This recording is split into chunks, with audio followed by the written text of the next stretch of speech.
Bonjour, alors voici l'exercice 3.1, page 17, l'exercice 3, où on nous dit que chez un adulte non diabétique, la glycémie est distribuée selon une loi normale.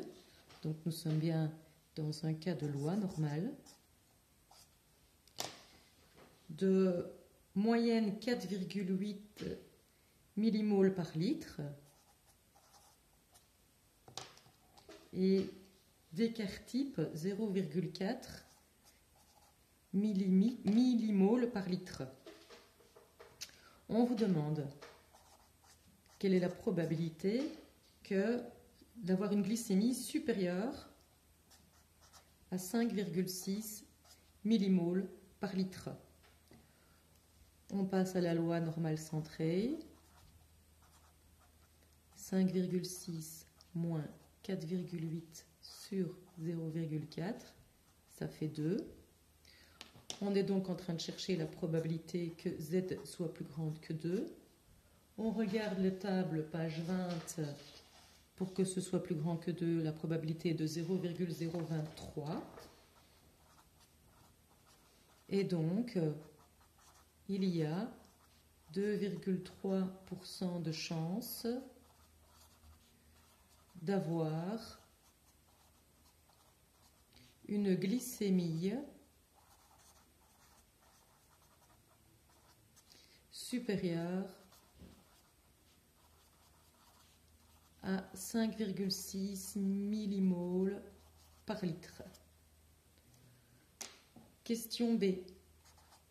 Quelle est la probabilité d'avoir une glycémie inférieure à 4,1 millimoles par litre? Z, ça va être 4,1 moins 4,8 sur 0,4. Ça nous donne moins 1,75. On cherche la probabilité que Z soit plus petit que moins 1,75. Grâce à la propriété, ça veut dire que Z, c'est la même probabilité que Z plus grand que 1,75 qui nous donne 0,04 avec la table qui est page 20. 1,75, 0,04. Donc, il y a 4% de chance d'avoir une glycémie inférieure à 4,1 millimoles par litre. On va regarder maintenant la question C. C, on nous demande de calculer la probabilité d'avoir une glycémie inférieure à 5 millimoles. On repasse à la loi normale centrée.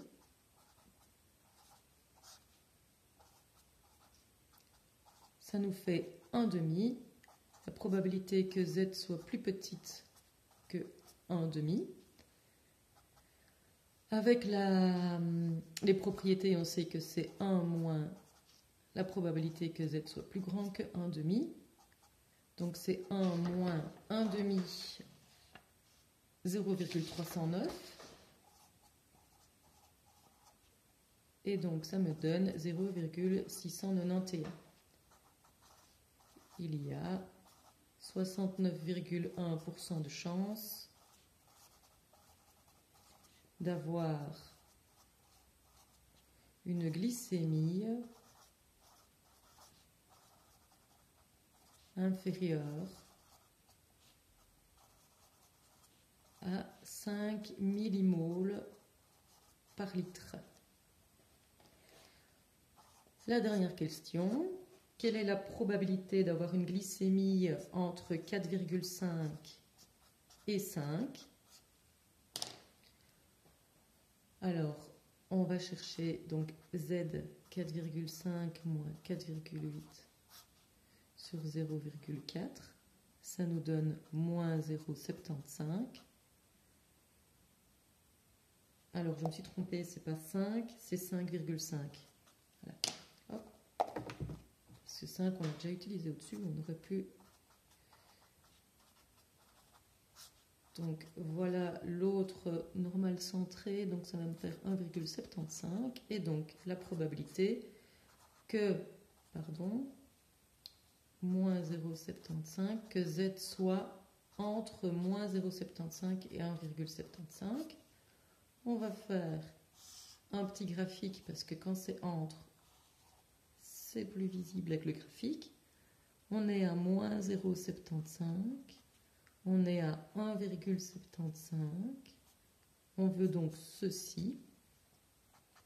On va donc prendre tout ce qui est plus grand que moins 0,75.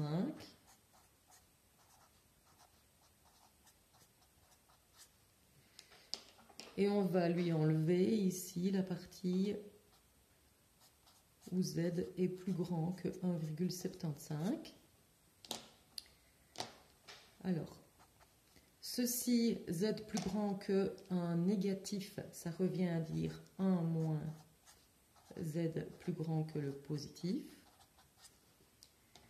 Moins PZ plus grand que 1,75.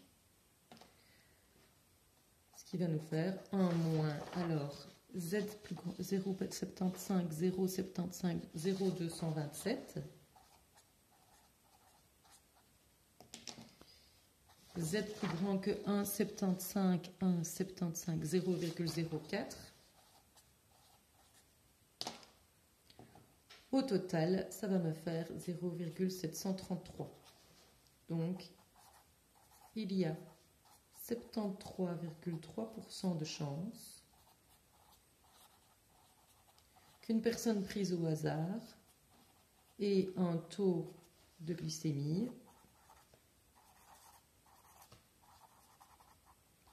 entre 4,5 et 5,5 millimoles par litre.